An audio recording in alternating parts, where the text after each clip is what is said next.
अस्सलामुअलैकुम दोस्तों, मैं मोहम्मद आरजू शेख अपने यूट्यूब चैनल पर आप सभी लोगों का स्वागत करते हैं। दोस्तों, आज का टॉपिक है बंगाल चुनाव को लेकर के। हम लोग डेढ़ दो महीने से देख रहे हैं कि ज़ोरों शोर से सारी पार्टियां अपनी अपनी मुमकिन कोशिश कर रही है बंगाल का चुनाव जीतने के लिए, और करना भी चाहिए।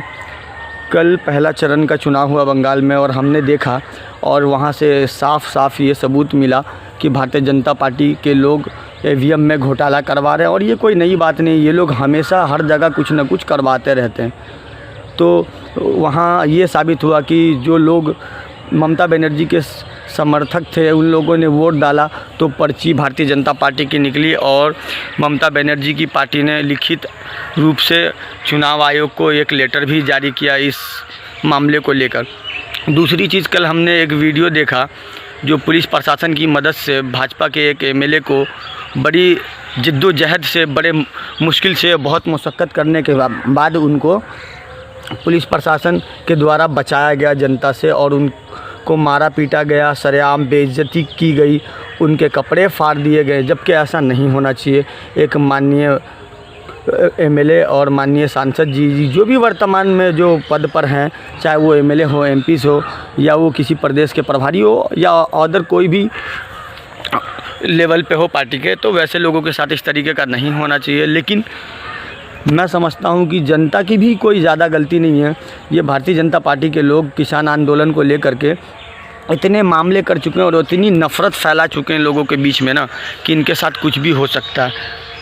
तो एक ये बात हो गई। दूसरी, अभी आप लोग देखें कि ईवीएम का तो इनका पूरे भारत में कहीं भी चुनाव हो ईवीएम का घोटाला तो रहता ही है, इसमें कोई शक की बात नहीं। और मैंने पहले भी कहा कि अगर बंगाल में फिर से अगर ये लोग सरकार बनाते हैं या अगर 2-4 सीट से ज़्यादा भी ले आते हैं, तो मैं समझता हूँ कि ये सिर्फ़ और सिर्फ ईवीएम का ही कमाल होगा। क्योंकि जितनी भी जनता है वहाँ की ना, ग्राउंड रिपोर्ट जितने भी हम लोग देख रहे हैं, वो टोटल में सिर्फ़ और सिर्फ ममता बनर्जी को ही सपोर्ट जा रहा है। तो ये लोग तो जीत ही नहीं सकते। और अगर 2-4 10 सीट, 20 सीट, 50 सीट अगर ले भी आते हैं किसी कारण से, तो ये क्लियर होगा कि ये लोग ईवीएम के घोटाले से करवा रहे हैं, इसमें कोई शक नहीं। और चुनाव आयोग पर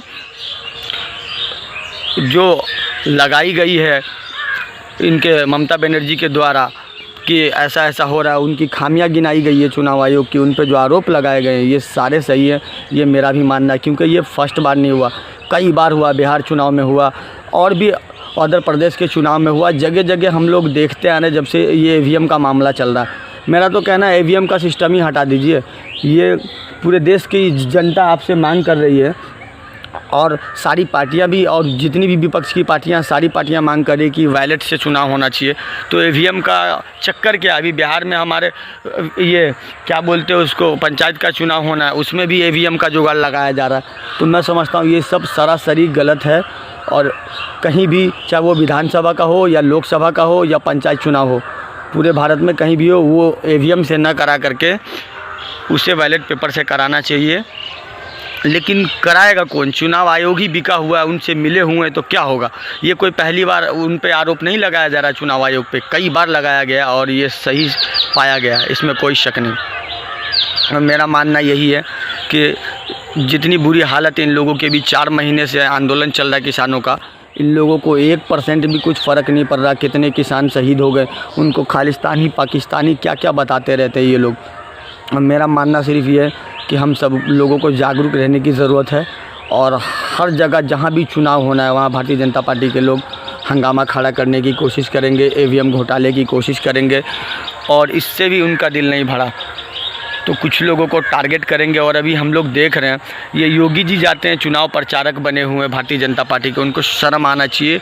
और वो जो गौमूत्र लोगों को पिला रहे हैं ना, उसी में योगी आदित्यनाथ को डूब मरना चाहिए।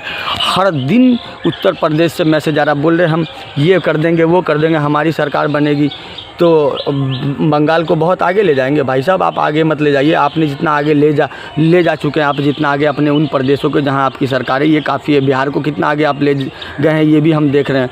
यूपी को कितना आगे आप ले गए ये भी हम देख रहे हैं। और इतना आगे आप यूपी को ले गए कि पूरे भारत में सबसे ज़्यादा रेप का केंद्र अगर कोई है तो वो यूपी है। और कहीं भी मुसलमान को परेशान करने का काम ज़ोरों शोर से चल रहा है तो यूपी में चल रहा है। अभी देखिए, एक आसिफ नाम के बच्चे ने गाज़ियाबाद के क्षेत्र में एक मंदिर में पानी पीने चला गया तो उसके साथ मारपीट हुई और ये काफ़ी गलत है और उनके साथ बहुत अत्याचार हुआ। इसके अलावा अभी एक और वीडियो वायरल हुई है जो दिल्ली दंगे का आरोपी था अशोक करके, जो खजूरी के आसपास दिल्ली में ही रहता है। उसने भी एक मुस्लिम बच्चे को पकड़ करके 4 दोस्तों के साथ ने उनको मारा पीटा। उनसे जो माननीय MLA MP हैं उनके बारे में कहा गया कि मुर्दाबाद बोलो, जैसे आजम खान साहब हो गए, हमारे ओवैसी साहब हो गए, इन लोगों के बारे में ऐसा ऐसा कहा गया, पाकिस्तान मुर्दाबाद कहो। खैर कोई नहीं, भारत के मुसलमान पाकिस्तान मुर्दाबाद कह सकते, लेकिन आप जो कह रहे हैं यहाँ के मुस्लिमों के बारे में, जो यहाँ के कैंडिडेट्स हैं कि उनको कहिए मुर्दाबाद, ये कहीं से सही नहीं है और ये गलत है। और ऐसे लोगों के साथ सख्त से सख्त कार्रवाई होनी चाहिए। और दिल्ली पुलिस को एक जवान ने ये वीडियो ट्विटर पे ट्वीट किया तो दिल्ली पुलिस हरकत में आई और उस अशोक नाम के लड़के को अरेस्ट कर लिया गया। लेकिन उसके साथ जो और लोग हैं जिनकी वजह से ऐसे लोगों को हिम्मत मिलती है, अकेला कोई कुछ नहीं कर सकता, इनकी ग्रुप की वजह से जो इनको हिम्मत मिलती है, वैसे लोगों पे सख्त से सख्त एक्शन लिया जाए। अस्सलामु अलैकुम वरहमतुल्लाह दोस्तों।